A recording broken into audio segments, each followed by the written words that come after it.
জার্মানির দক্ষিণ পশ্চিমাঞ্চলে একটি যাত্রীবাহী ট্রেন লাইনচ্যুত হয়ে কমপক্ষে ৩ জন নিহত এবং বহু যাত্রী আহত হয়েছেন। গতকাল রোববার সন্ধ্যায় বাডেন ভুরটেমবার্গ রাজ্যের রিডলিঙ্গেন শহরের কাছে একটি বনাঞ্চল এলাকায় এই দুর্ঘটনা ঘটে। জার্মান পুলিশের বরাত দিয়ে বার্তা সংস্থা এএফপি জানায়, স্থানীয় সময় সন্ধ্যা ৬টা ১০ মিনিটে ট্রেনটি দুর্ঘটনার শিকার হয়। এতে প্রায় ১০০ যাত্রী ছিলেন। প্রথমে ৪ জন নিহত হওয়ার কথা জানানো হলেও পরে পুলিশ নিহতের সংখ্যা সংশোধন করে ৩ জন বলে নিশ্চিত করে।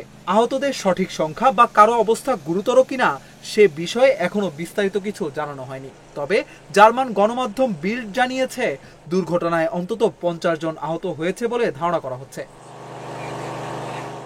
জার্মান রেল কর্তৃপক্ষ ডয়েচ বান এক বিবৃতিতে জানায়, দুর্ঘটনায় একাধিক প্রাণহানি এবং অনেক যাত্রী আহত হয়েছেন।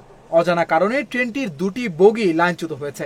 দুর্ঘটনার পর প্রায় ৪০ কিলোমিটার রেলপথে ট্রেন চলাচল সাময়িকভাবে বন্ধ রাখা হয়েছে।